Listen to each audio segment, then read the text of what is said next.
Bonsoir à tous et bienvenue ici au Collège des Bernardins. On peut lire ou entendre ces jours-ci beaucoup de réactions autour de la question des rythmes scolaires. C'est en tout cas la partie visible, palpable par les parents, les enseignants, par les enfants aussi de cette refondation de l'école souhaitée par le ministre de l'Éducation nationale, Vincent Peillon. On va en parler de cette refondation de l'école ou plutôt de la réforme de l'école. Peut-on réformer l'école? Nous sommes avec Marcel Gaucher. Bonsoir. Vous êtes philosophe, historien, on vous connaît bien ici au Collège des Bernardins. Vous êtes actuellement directeur d'études à l'École des hautes études en sciences sociales. Vous êtes également rédacteur en chef de la revue Le Débat. Je pourrais évoquer votre propre expérience. On aura l'occasion d'y revenir tout à l'heure. Vous avez dit que vous avez eu la chance de bénéficier d'une école qui marche. Un typique produit, vous êtes un typique produit de la méritocratie républicaine à une époque où elle fonctionnait encore à peu près. Vous aurez l'occasion peut-être de revenir sur ce propos. Et puis, nous sommes avec Claude Tello. Bonsoir. Bonsoir. Alors, le grand public a sûrement retenu votre nom du fait du débat national sur l'avenir de l'école dont vous avez eu la charge. Ça fait 10 ans déjà, en 2003-2004. Cette commission Tello a remis un rapport en 2004 au Premier ministre de l'époque, François Fillon. Fin connaisseur des rouages de l'éducation nationale, vous allez nous raconter, et peut-être on va revenir sur cette réforme de l'école et sur les moyens de cette réforme, sur la manière d'y arriver. Je me tourne peut-être vers vous pour commencer, Marcel Gaucher. Cette école, peut-être en guise d'introduction, on la taxe de tous les maux, en tout cas qu'elle a de nombreuses défaillances, qu'elle n'est plus facteur d'intégration ou de mixité sociale, qu'elle ne favorise pas l'insertion ou plus l'insertion professionnelle comme elle le devrait, et que même elle ne donne plus les clés du lire, écrire, compter. Alors, on voit bien qu'il y a des tâches et des fonctions très diverses. Comment entrer dans ce sujet ? Toutes les entrées sont légitimes. Généralement, elles sont dictées par l'actualité. Je voudrais faire une première observation à propos de ce mot de réforme. Peut-on réformer l'école? Comme si il fallait la réformer par définition. Mais la réformer, pour quoi faire? Réforme est devenu un de ces mots qui signifient par eux-mêmes, dont le sens serait évident. Alors que réforme, c'est réforme de quoi? En vue de quoi? Vous préférez refondation? Non, je veux... Non, on aggrave la difficulté. Parce que où est la fondation qu'il s'agirait de reprendre? C'est pire. Ça veut bien dire que nous sommes vis-à-vis de l'école, et c'est lié bien évidemment aux multiples fonctions que vous évoquiez, devant un dossier qu'en effet on ne sait pas par quel bout prendre. Je crois que pour la clarté de la discussion et ne pas avoir à y revenir, sauf si Claude Tello est en désaccord avec ce que je propose, il me semble, pour y voir clair, qu'on peut d'emblée périodiser sommairement le problème de la réforme de l'école. On la réforme depuis les années 1960-1970 en fonction d'un objectif qui est sa démocratisation. L'ouverture, c'est en fait une politique qui se poursuit depuis 1945, mais qui s'accélère dans les années 1960-1970. Et d'une certaine manière, ce mouvement culminera avec la réforme Haby des années 70. Et sans entrer dans le détail des innombrables réformes qui se sont succédées, on peut dire que dans la dernière période, je dirais à partir de la fin des années 1990, nous sommes entrés dans une nouvelle problématique. Le problème de la réforme de l'école, et c'était en fait les thèmes que vous évoquiez, est lié à son efficacité. Elle coûte cher, donc éventuellement mesure de réduction financière, et d'autre part, elle ne remplit pas les buts, soit élémentaires, soit plus élaborés, qu'elle est destinée à servir, que ça soit l'acquisition des connaissances fondamentales ou les débouchés professionnels des élèves. Voilà. Je crois que déjà, on y voit un peu plus clair. Si on veut bien considérer cette typologie très élémentaire, la question qu'il faut se poser alors étant comment réforme-t-on? Puisque c'est ça. Pourquoi avons-nous ce débat? Parce que la réputation qui s'est installée à la faveur de convulsions répétées qui ont créé un martyrologe des ministres de l'Éducation nationale, sacrifiés tour à tour sur l'autel de la cause de la réforme, c'est qu'une réforme de l'éducation nationale, c'est tellement difficile qu'on peut considérer même que c'est impossible et que quiconque s'y dédie est voué à l'échec. Mais la vraie question, alors, c'est pourquoi ? Pourquoi est-ce si difficile de modifier ce système? Et je crois qu'on peut, M. Tello est beaucoup plus qualifié que moi pour parler du détail de cette, parce qu'il l'a vu de l'intérieur, cette mécanique. On voit tout de suite que la multiplicité d'aspects du problème est l'une des raisons directes de la difficulté. D'un mot sur cette réforme des rythmes scolaires qui aujourd'hui fait discussion, on voit bien que vous êtes à l'articulation de deux problèmes très différents.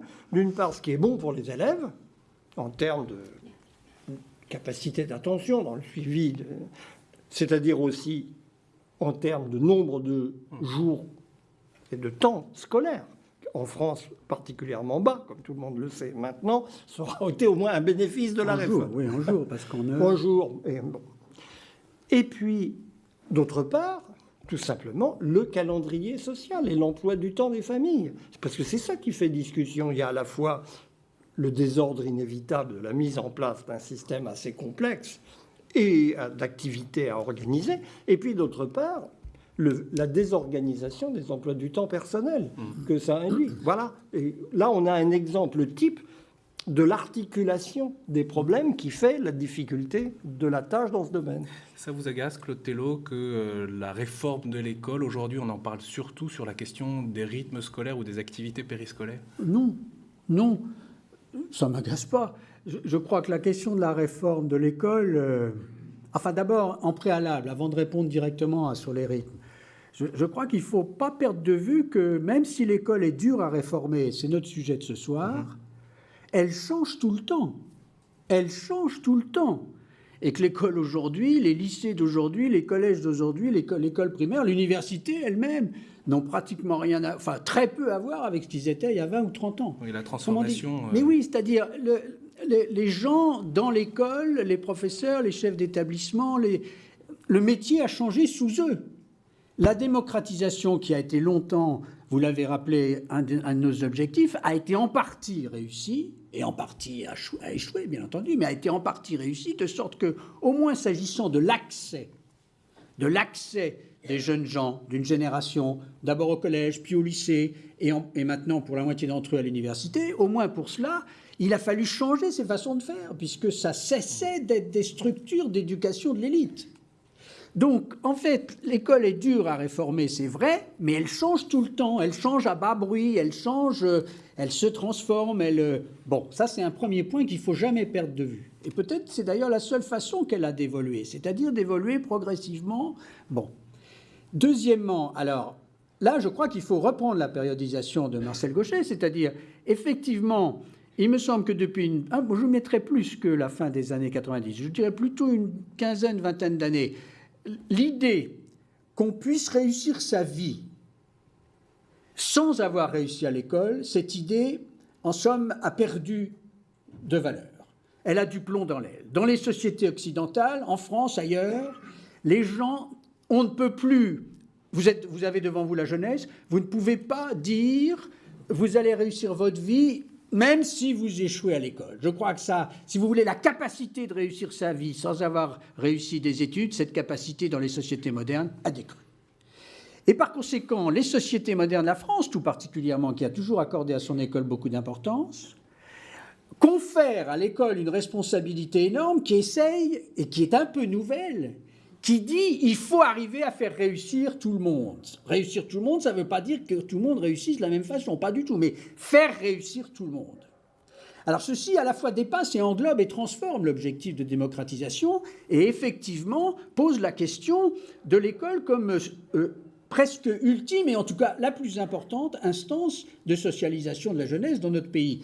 Si vous ne réussissez pas à l'école, et que veut dire réussir à l'école pour toute une génération, et ça c'est un des sujets évidemment fondamentaux, si vous ne réussissez pas à l'école, vous ne réussirez pas votre vie. Or nous avons la responsabilité, tant pour qu'ils réussissent leur vie de façon individuelle, que pour la cohésion sociale du pays, que pour aussi avoir des gens qualifiés dans les entreprises et les administrations, nous avons la responsabilité qu'il y ait une réussite pour tous, alors que traditionnellement, c'était plutôt une élite. Alors, du coup, on est en quelque sorte frustré que l'école fonctionne mal parce que les attentes à l'endroit de l'école se sont beaucoup développées, puisqu'il faut faire réussir tout le monde. Comme en plus, depuis 10 ans, les résultats de l'école, objectivement, se dégradent. Alors le prisme, l'écart entre ce qu'arrive à faire l'école, bon an, mal an, et puis ce qu'on attend d'elle, cet écart est tellement grand que du coup, on souhaite qu'elle se réforme. On pense que c'est parce qu'elle marche mal et il faut qu'elle se réforme.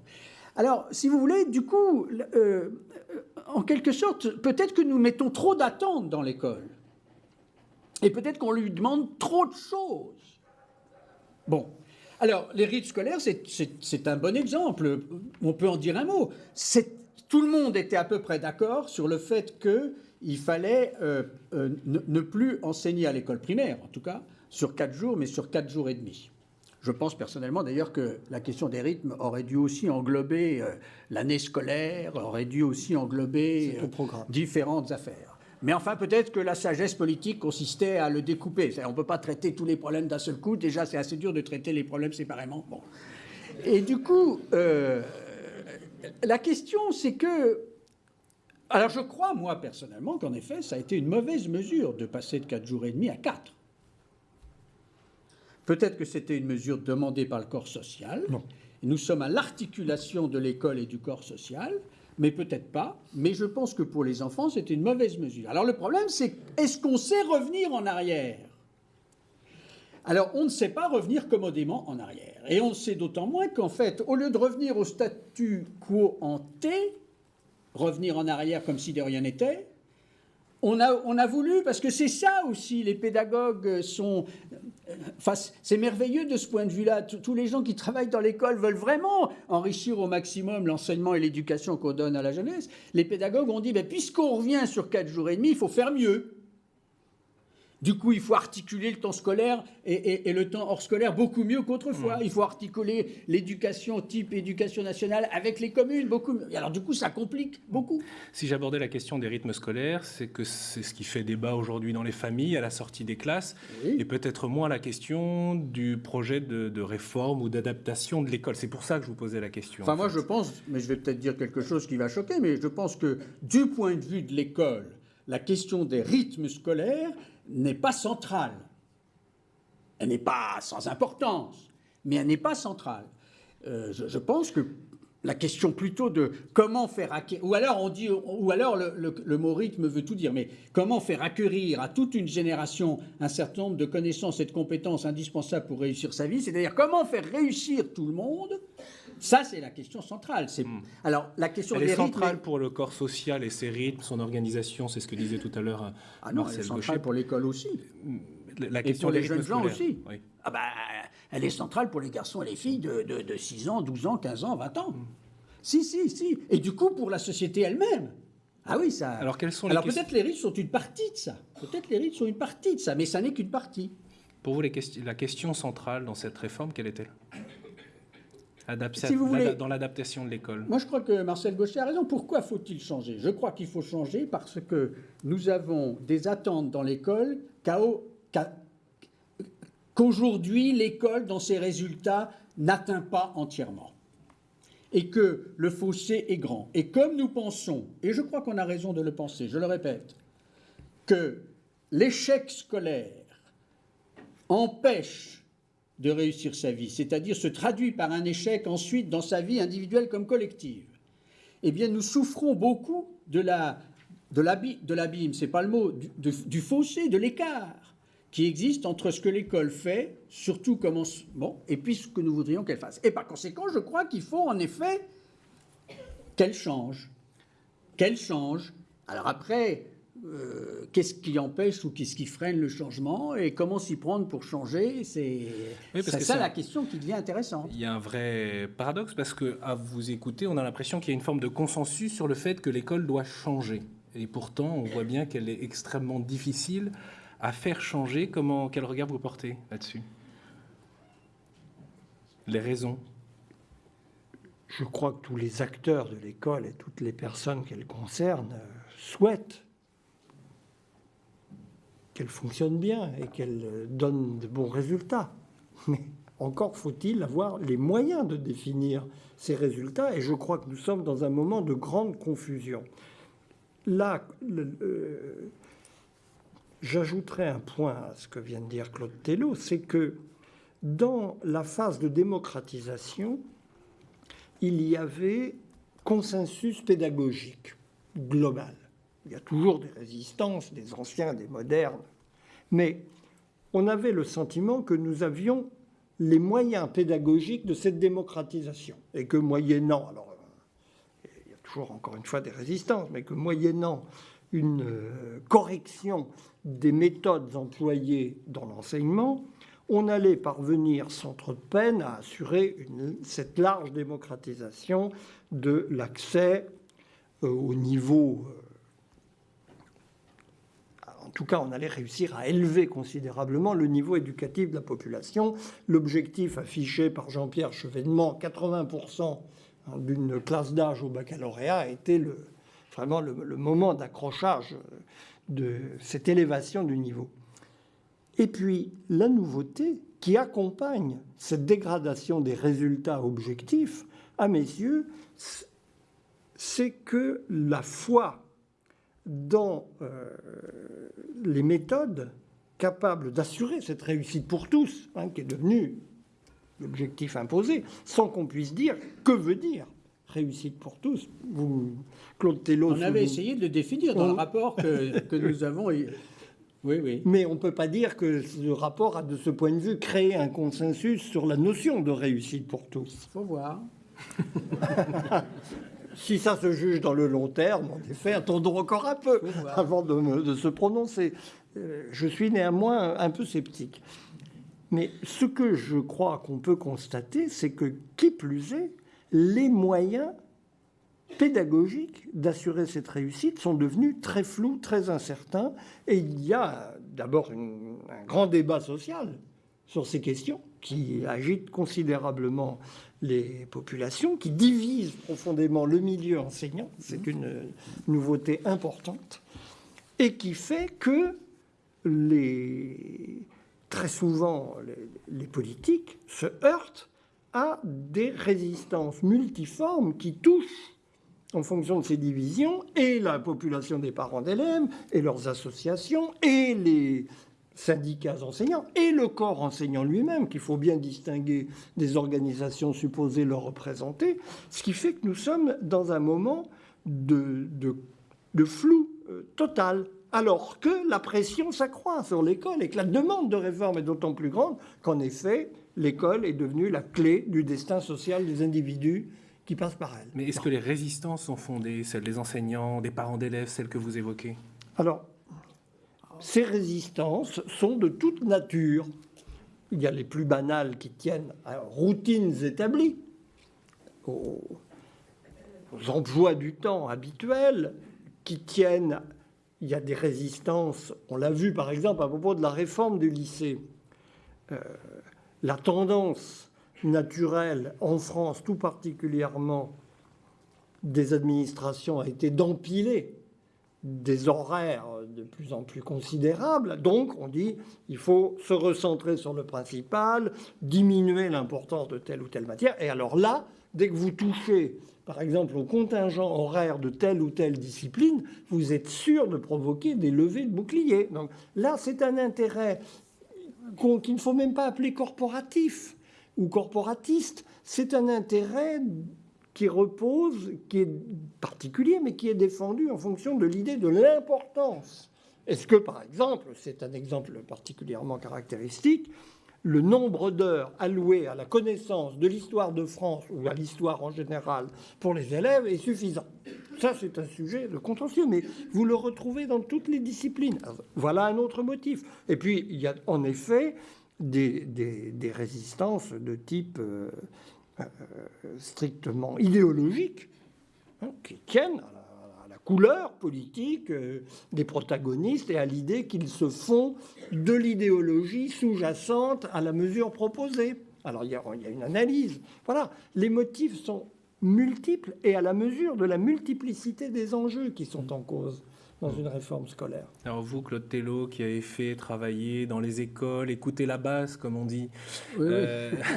comment on procède à un changement dans ces conditions? Ah non, moi je voudrais revenir sur les résistances d'un mot, Oui. avant de parler de la façon de s'y prendre pour essayer de les contourner. Moi je crois qu'il y a les résistances ou les freins, il y en a qui sont dans la nature des choses. Qu'est-ce que c'est qu'une école? Elle transmet un patrimoine des générations anciennes à la génération qui monte. Et le problème du patrimoine, c'est qu'il s'accroît en ce moment. Et donc, on ne peut pas tout transmettre. Mais dès lors que vous voulez transmettre, vous êtes en effet attaché à transmettre telle ou telle chose parce que vous pensez que c'est important. Et donc, l'école, à certains égards, est forcément un peu conservatrice. Oui, on a temps, toujours oui. transmis, donc il faut transmettre. Et c'est très difficile de trancher dans le patrimoine qui s'accroît. Je transmets plutôt de l'histoire ou je transmets plutôt du grec. C'est très difficile. D'accord, mais Et donc, sur les contenus, vous parliez des contenus et qui s'accroissent et qui sont donc difficiles à transmettre. Non, et en même non. temps, la critique qui est faite à l'école aujourd'hui, on l'entend, c'est sur les connaissances basiques du lire, écrire, compter. Non. Ça, c'est un autre sujet. Je pense qu'une partie fondamentale de la réussite pour tous exige qu'à tous, on donne un socle de connaissances et de compétences fondamentales. Et d'ailleurs, c'est la principale et la plus grande des inégalités, Monsieur Gaucher. Vous le savez comme moi. Aujourd'hui, 15% des enfants, des adolescents, ne maîtrisent pas un certain nombre de fondamentaux, ne peuvent donc pas réussir leur vie. Et d'ailleurs, nous, globalement, société française, on ne peut pas avoir une société de grande cohésion sociale avec 15% d'échecs. Et par conséquent, la plus grande des inégalités, c'est entre les 15% et les 85 autres pourcents, avant toutes les autres inégalités sur lesquelles nous sommes si attachés. Il faut être attaché à résoudre cette inégalité première et fondamentale. Et donc, le début du tout, c'est de favoriser pour 100% d'enfants la maîtrise d'un certain nombre de choses capitales. Capitales pourquoi? Capitales pour réussir sa vie. C'est simple quand même. Alors après, c'est dur à faire. Après, il faut définir ce qui est capital. Après, on ne peut pas dire que ça soit toute la réussite de l'école qui consiste, c'est comme un architecte, c'est-à-dire les fondations d'une maison, ce n'est pas toute la maison. Mais il faut déjà faire ça. Je vous ai coupé dans le fait que l'école était conservatrice et que donc elle était une... Et donc dans ce par socle, essence, puisque vous m'interrogez sur le socle, je changement. reviens par exemple, il y a du lire et du l'écrire et du compter, personne n'en dit ce qu'on vient, naturellement. Et effectivement, c'est pas si facile que ça aujourd'hui d'apprendre à lire à toute une génération. Si vous étiez à l'école primaire, je suis pas sûr. Si j'étais à l'école primaire, naturellement, les enfants qui apprennent tout seuls, ils apprennent tout seuls. Mais après, les enfants qui n'apprennent pas tout seuls, c'est pas si facile que ça de leur apprendre à lire. Bon. Mais aujourd'hui, un socle adapté à la société française des 40 ans qui viennent, il ne peut pas avoir que du lire, de l'écrire, du compter. Évidemment. Alors, on y met... C'est ça. Qu'est-ce qu'on transmet? Il faut transmettre, évidemment, des éléments de culture. Il faut surtout transmettre des éléments de capacité à vivre ensemble. C'est-à-dire échanger des arguments plutôt qu'échanger des coups dans la vie sociale. Il faut probablement transmettre une certaine maîtrise de technologie. Moi, je pense qu'il faut transmettre des éléments de maîtrise d'anglais de communication internationale. Mais naturellement, il n'y a pas de consensus sur ce sujet. Je suis d'accord. Mais bon. Alors, vous voyez ça, l'école est forcément un peu conservatrice parce qu'elle donne le patrimoine des anciens aux nouveaux et ça lui fait mal de ne pas tout donner, de changer ce patrimoine, etc. Et du coup, si vous voulez, là, il faut trancher. C'est ça quand même la responsabilité centrale du pouvoir. C'est au milieu de toutes les conservatismes, freins et résistances que Marcel Gauchet disait tout à l'heure, et qui en partie sont légitimes. En partie sont légitimes. Il faut que le pouvoir tranche. Non, mais ça... Et c'est ça qui est difficile. Le pouvoir politique est trop faible? Je pense que le pouvoir politique est souvent trop faible s'agissant de la politique éducative. Je pense, réellement. Maintenant, c'est très prétentieux de dire ça, puisque je n'étais pas le pouvoir politique. Et d'ailleurs, après tout, je n'étais pas le pouvoir politique, mais j'étais auprès des ministres, donc on pourrait me dire, c'est bien gentil, qu'est-ce que vous avez fait? Ben oui, alors qu'est-ce que vous avez fait? Pas grand-chose. Donc, si vous voulez, il faut faire très attention à rester modeste. Les gens qui vous donnent des leçons sur ce qu'il faut faire alors qu'ils ont été responsables. Bon. Mais je crois vraiment qu'il y a une espèce de grandeur dans le fait d'être ministre de l'Éducation ou des principaux collaborateurs. Cette grandeur étant dans le fait qu'il faut trancher entre les conservatismes, les lobbyistes, les positions différentes, et encore une fois, fussent-elles légitimes. Alors, avant de vous faire réagir, Marcel Gauchet, vous parliez de votre expérience, notamment au moment de cette commission Tello. Comment vous expliquez cette faiblesse du politique dans ce champ de la réforme de l'école? Ça, c'est une des choses qui est très importante dans tous les pays du monde, en tout cas du monde développé, c'est qu'il faut absolument éviter, s'agissant de la politique éducative, absolument éviter le face-à-face du ministre et des organisations syndicales. Absolument éviter ça. Non, parce que sinon, vous n'en sortez pas. Vous n'en sortez pas pour des tas de raisons qu'on n'a pas le temps de développer. Mais je vous promets, vous n'en sortez pas. Croyez-moi, croyez-moi. Et donc, le fait de sortir du dialogue bilatéral, il faut sortir du dialogue. Et d'ailleurs, il faut d'autant plus sortir du dialogue bilatéral qu'un pays comme le nôtre considère que son système éducatif, c'est sa richesse. Notre école, c'est notre patrimoine. Et par conséquent, tous les citoyens ont à s'exprimer sur l'école. Et réciproquement, le pouvoir doit refuser de se laisser enfermer dans un dialogue bilatéral avec les organisations syndicales et du coup demander, si je puis dire, à la société de s'exprimer sur ce qui est souhaitable et intéressant, etc. Naturellement, si vous ne faites pas attention, vous allez obtenir le café du commerce. Alors là, évidemment, parce que ça, c'est un autre sujet. La plupart d'entre nous, mesdames et messieurs, nous sommes plutôt intéressés à ce que nos enfants réussissent à l'école et pas du tout à ce qu'il y ait une réussite de toute la génération. Par conséquent, la question éducative est rarement posée dans son ensemble pour le pays par les gens.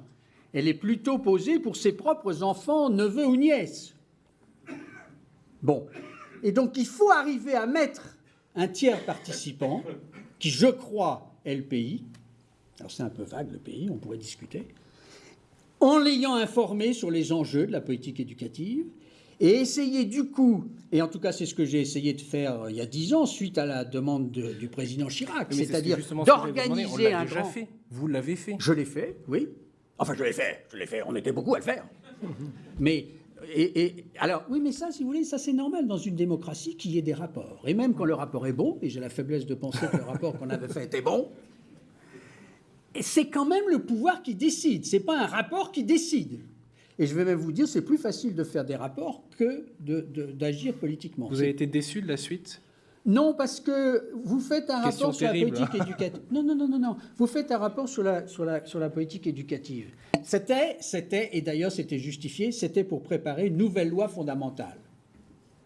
Et d'ailleurs, ça donnait une légitimité à cette opération. On ne faisait pas un débat en l'air, on faisait un débat pour préparer une nouvelle loi. Et donc, le rapport s'est retrouvé avec quelques-unes de ses conséquences dans la nouvelle loi. Le ministre de l'époque, François Fillon, a fait un projet de loi qui a ensuite été discuté et voté par le Parlement. Il n'a pas beaucoup retenu de ce que nous avions proposé, il a un peu retenu. Mais vous ne pouvez pas prétendre que vous faites un rapport comme ça pour simplement un usage dans la loi qui va venir dans 6 mois. Vous faites un rapport comme ça, réfléchissant à la politique éducative pour les 20 ans qui viennent. C'est-à-dire, en gros, pour structurer la pensée éducative et faire en sorte que ministre après ministre, ténacité après ténacité, rognant sur les conservatistes de tout poil après rognant sur les conservatistes de tout poil, en 20 ans, vous allez transformer consciemment l'école pour le bien des élèves, pour le bien de tous. Marcel Gauchet, en écoutant l'expérience de Claude Tello, quelle est votre réaction? La faute aux politiques, alors?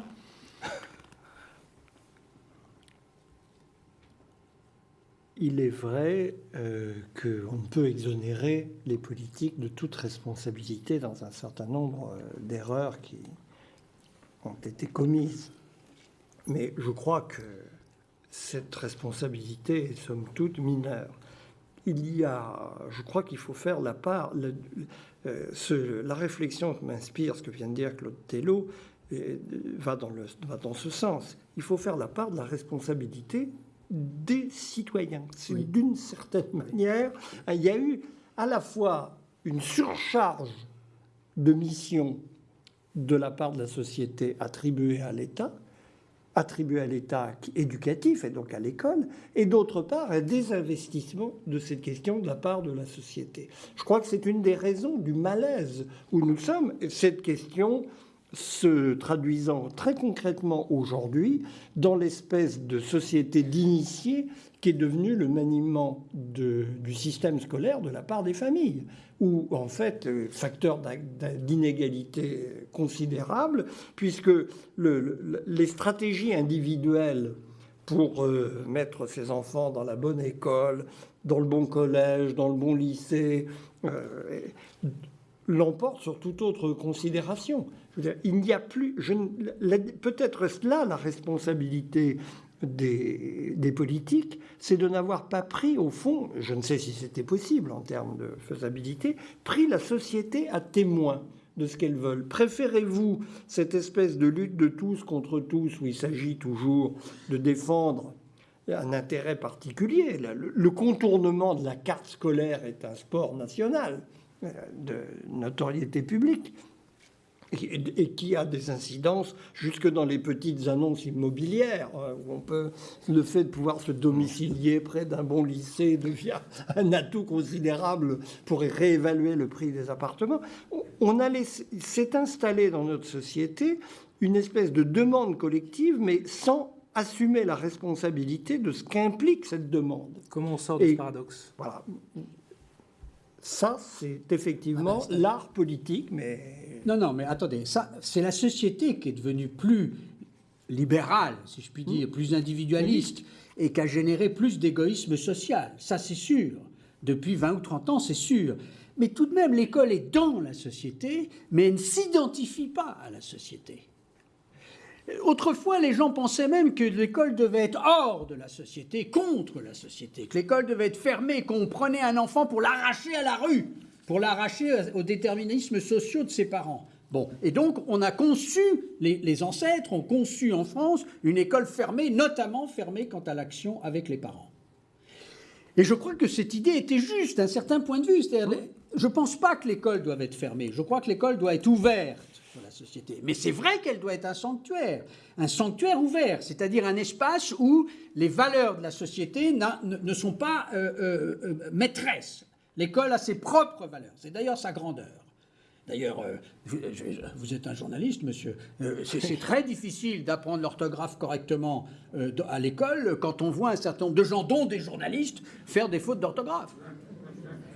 Donc je prends cet exemple exprès, c'est-à-dire c'est l'honneur de l'école d'être dans une société dont ne pas pouvoir s'en abstraire, bien entendu, et en même temps d'essayer de créer les règles et un espace où les valeurs ne soient pas les mêmes. Alors à ce moment-là, une politique éducative devient concevable qui donnerait, par exemple, à la mixité sociale provoquée par l'école, une certaine importance en dépit de l'accroissement de l'individualisme et de l'égoïsme social dans la société. Vous voyez, c'est-à-dire, si vous aviez comme pensée l'idée que l'école est absolument le reflet de la société, c'est terminé. C'est terminé. Il n'y a pas de politique de mixité sociale, il n'y a pas de politique de maîtrise de la lecture ou de l'orthographe, etc. C'est terminé. Il faut penser l'école comme étant en partie indépendante de la société et que ça soit bon qu'il en soit ainsi. Par exemple, l'égalité homme-femme est une des valeurs fondamentales à l'école, beaucoup mieux respectée que dans la société, que dans les entreprises, par exemple. Mais en même temps, vous l'avez dit tous les deux, ces attentes-là, elles existent vis-à-vis de l'école. C'est ce qu'on attend. On attend pour sa famille. On attend pour ses enfants, monsieur. On attend peut-être pour sa famille élargie. Mais qui attend pour la société? Qui attend pour les 800 000 d'une génération? C'est ça la difficulté. À la fois, il faut éviter le dialogue bilatéral en faisant appel à la société, Marcel Gauchet a raison, et en même temps, il faut que la société soit suffisamment consciente et formée pour répondre en termes de politique éducative globale, en faisant abstraction, chacun des membres de la société, de son propre égoïsme personnel, de son propre avantage personnel. Sur ce point de vue, j'ai lu quelque part, Marcel Gauchet, que vous ayez confiance à la démocratie pour que la démocratie se saisisse de l'école et qu'elle trouve son chemin. On entend Claude Tellot à l'instant. Eh bien, c'est, je crois, ce que disait Claude Tellot. Mais en fait, ouf. Donc, il n'y a pas de désaccord entre nous du tout. Non. Il faut dépasser les intérêts particuliers néanmoins. Prenons exemple de ce que je veux dire. Combien, aujourd'hui, mais cela depuis un bon moment, de parlementaires en France s'intéressent à la question scolaire véritablement, la creusent, l'approfondissent, travaillent, essayent de se tenir au courant des choses qui s'y font, des choses possibles. Un très petit nombre. En fait, j'avais des parlementaires dans ma commission qui ont travaillé, puis d'autres qui n'ont pas travaillé. J'en avais, voilà, mais il y en a. il y en a. Il y en a un peu. Il y en a très peu. Il y en a très peu. Pourquoi? Justement, parce que, tout simplement, ça n'est pas une question politique rentable. Ce n'est pas une question politique porteuse. Pourtant, ça touche le quotidien, vous l'avez dit, Oui. des familles, des enseignants, des écoles, des quartiers. Ça, tout cela est vrai, mais c'est une question qui a mauvaise réputation politique, et je crois que c'est un de nos grands handicaps en la matière. Si vous voulez faire une grande carrière politique, au sommet, évitez le ministère de l'Éducation nationale. C'est vécu souvent comme une punition même. Ouais, il y a deux choses différentes entre avoir pour projet de devenir ministre de l'Éducation nationale et s'intéresser, parce qu'on est parlementaire, aux écoles de son quartier. C'est deux choses quand même. Il faut que le ministre ait une très grande surface pour obtenir des arbitrages budgétaires contre son ministre des Finances ou pour obtenir un arbitrage en sa faveur du Premier ministre et du Président de la République. Donc une très grande surface et en même temps n'est pas d'ambition. Parce qu'en effet, comme il a des chances d'échouer au ministère de l'Éducation, s'il veut être ministre d'autre chose après, bon. Et donc des types qui ont une très grande surface et pas d'ambition, il n'y en a pas beaucoup. Et des parlementaires qui font aussi une carrière parlementaire sont très sensibles, tout simplement, au hiatus que signalait Claude Tellot entre la demande sociale, qui est très grande, et nos moyens actuels d'y répondre. Il faut le dire, nous sommes dans une société qui, me semble-t-il, a baissé les bras devant la difficulté scolaire. Parce que ce problème, et je dois dire, c'est à l'honneur de Vincent Peillon d'avoir choisi d'affronter la difficulté en remettant la question de l'école primaire et donc des compétences de base au premier plan, alors qu'elle était marginalisée depuis longtemps. Tout simplement parce que l'école primaire ne pose pas de problème d'ordre public. En général, on n'en est pas encore là. Il y a quelques débordements marginaux, mais ce n'est pas la question. Nous sommes dans un moment où il n'y a pas l'impression que les moyens existent d'aboutir à ces objectifs. Dans ces conditions, il vaut mieux éviter le sujet. C'est tout simple. En effet, c'est une vraie préoccupation. Donc, la préoccupation, on va essayer de l'aménager en donnant, par exemple, davantage de poids aux parents d'élèves dans la gestion des établissements. Ça, c'est la défausse typique des politiques. Vous trouvez que ça ne marche pas bien, eh bien, occupez-vous-en. On va voir ce que vous faites mieux que nous. Voilà. C'est une réponse tout à fait caractéristique. Mais je crois que le sujet est évité globalement. En même temps, c'est une organisation très pyramidale, vous me dites si je me trompe, et que du coup, d'une certaine manière... c'est la théorie. Oui, ça c'est sûr. On apprend ça en première année de faculté. Mais du coup, est-ce qu'il y a un moyen d'action et d'influer sur le fonctionnement de l'école de son quartier quand on est... Attendez, moi quand même... Parents d'élèves... Moi je suis plutôt de l'avis, et je soumets ça à Marcel Gauchet, à vous-même, je suis plutôt de l'avis qu'il faut quand même penser que l'école, si on veut qu'elle se réforme, c'est-à-dire qu'elle aille un peu au-delà du changement quotidien que j'évoquais au début. C'est-à-dire si on pense qu'il y a un vrai enjeu à essayer de réformer, par exemple, les 15% de graves échecs, de les supprimer. Ça, ce n'est pas le petit bruit du début qui le fera. Il faut vraiment se concentrer pour donner cette priorité. Il faut une volonté politique. Et pas seulement sur l'école primaire, M. Gauchet, mais sur toute l'école obligatoire, c'est-à-dire y compris le collège et le tout jusqu'à 16 ans. Sûr, mais... L'école du socle. Bon. Si on veut faire ça, alors je crois qu'il faut reconnaître une chose très très importante, c'est que l'école ne se réformera pas de l'intérieur. comme toute institution, surtout dans une démocratie, l'école se réforme pour une très grande part, pas absolument exclusivement, mais pour une très grande part, sur la pression de l'extérieur. De l'extérieur. Et donc, c'était d'ailleurs le sens.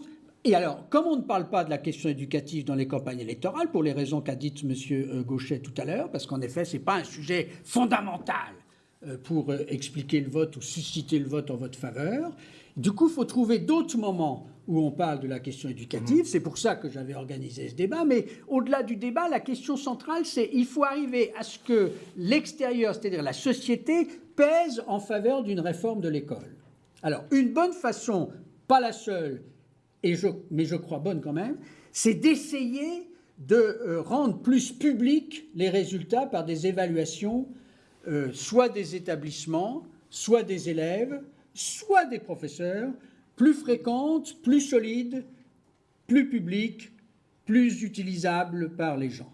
Quoi, pour regarder les résultats? Oui. Vous êtes d'accord avec ça? Oui, et je suis d'accord sur le principe et j'ai en même temps une réserve de fond. Parce que en cette matière d'évaluation, la méthode compte énormément. Certes. Par exemple, je suis très peu convaincu par la qualité de ce qu'évalue une évaluation comme la fameuse enquête PISA, dont ça tombe bien, c'est pas en France que ça se fait. Mais on le fait. Plus exactement, on le fait pour PISA. On le fait pour PISA, mais vous pouvez nous redire de quoi il s'agit oui, en un mot? Comme vous savez, c'est une enquête qui juge des compétences, puisque c'est le terme, des élèves dans un certain nombre de domaines à 15 ans. Comme vous le savez, la France obtient des résultats qui sont médiocres. À cette enquête, je n'entre pas dans le détail.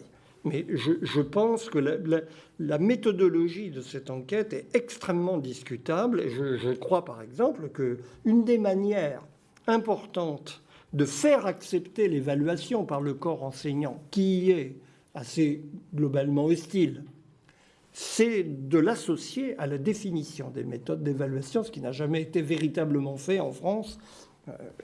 Demander à des enseignants ce qui se passe, par exemple, dans cette enquête PISA, ils sont incapables, pour la plupart d'entre eux, de vous répondre. Ils ne savent pas très bien même de quoi... Oui, enfin, la France est quand même un des seuls pays au monde à avoir pensé et conduit depuis 20 ans une politique d'évaluation interne et autonome par rapport aux évaluations internationales type PISA. Tout à fait. Et dans laquelle l'intervention des enseignants et des inspecteurs dans la définition des protocoles d'évaluation était très grande.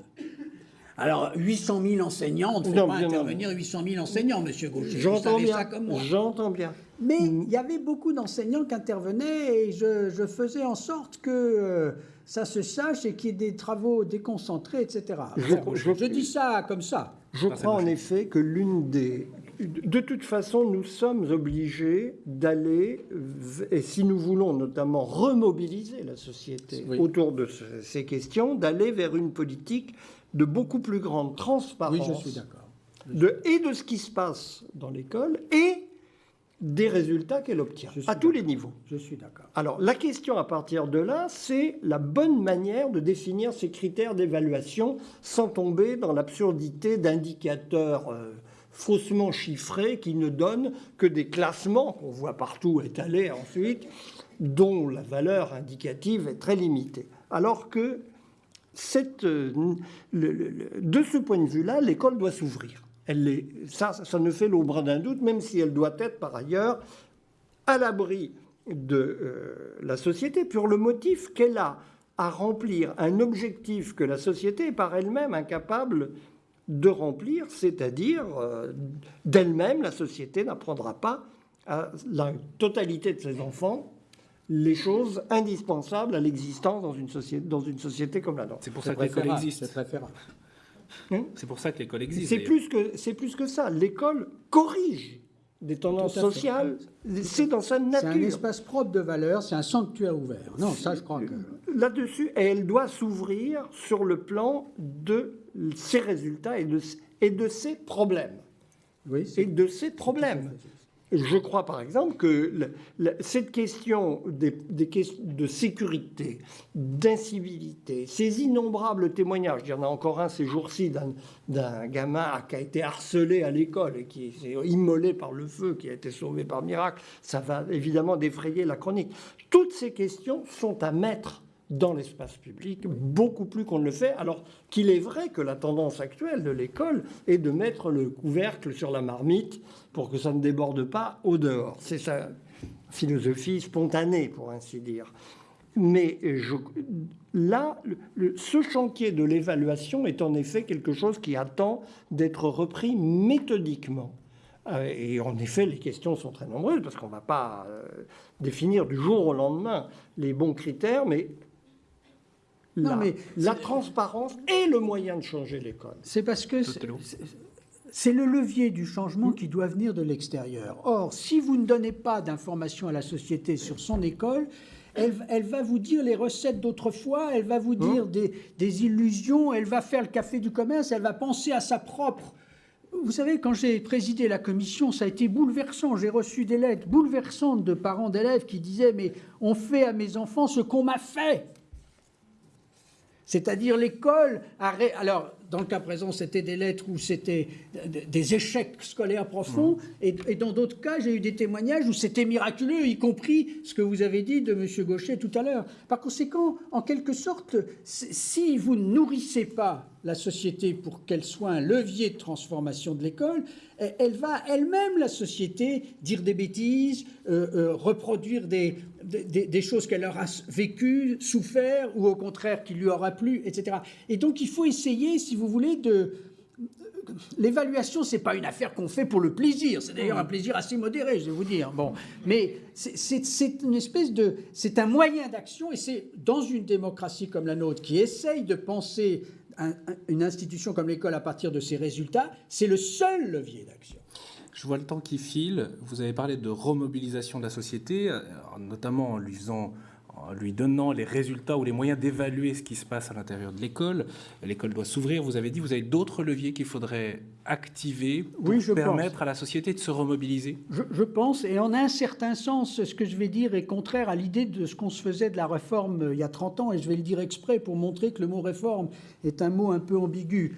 Je crois que l'autre levier fondamental de la réforme aujourd'hui, dans une démocratie comme la nôtre, c'est l'expérimentation. C'est-à-dire, vous ne pouvez pas penser vraiment sérieusement réformer sur tout le territoire d'un seul coup. Parce que en effet, M. Gauchet a raison tout à l'heure, on ne sait plus très bien comment enseigner, éduquer correctement un jeune homme. Il faut libérer la créativité? Alors, non, il faut expérimenter des choses diverses. Des modalités diverses d'accompagner les élèves, des modalités diverses de s'organiser dans les établissements, des modalités diverses d'enseigner à 1, à 2, à 3 en équipe, des modalités... Bon. Et nous avons compris cela, nous avons établi par la loi la possibilité d'expérimenter. Donc nous avons l'arsenal juridique. Et nous ne l'utilisons pas assez, cet arsenal juridique. Et d'ailleurs, nous l'utilisons même souvent trop peu, d'abord parce que nous sommes un peu pusillanimes, mais par ailleurs aussi parce qu'une partie des partenaires de l'école s'oppose à ce qu'on utilise tel ou tel article qui, au contraire, organiserait une expérimentation. Mais si vous voulez, je crois que le bras armé de l'évolution, c'est de montrer qu'en s'organisant différemment, en travaillant autrement, c'est le maître mot de la question. À ce moment-là, on obtiendra de meilleurs résultats. Et d'ailleurs, si vous travaillez autrement, alors je vous donne des moyens. Mais la folie aujourd'hui, c'est de donner des moyens sans imposer qu'on travaille autrement. On ne réforme pas sans moyens. Mais il ne faut pas donner des moyens dans le vide. Il faut donner des moyens comme couplés de façon absolument indissoluble avec le fait de travailler autrement qu'une expérimentation peut montrer. Si l'école n'arrive pas à se réformer? Elle changera. Regardez les lycées, tout le monde est au lycée maintenant. Quand j'étais au lycée moi-même, c'était 15% d'une génération. Tout le monde est au lycée. Vous avez vu que le lycée a sauté? Non. Les professeurs, ils sont toujours professeurs, mais c'est le métier de professeur qui a changé sous eux.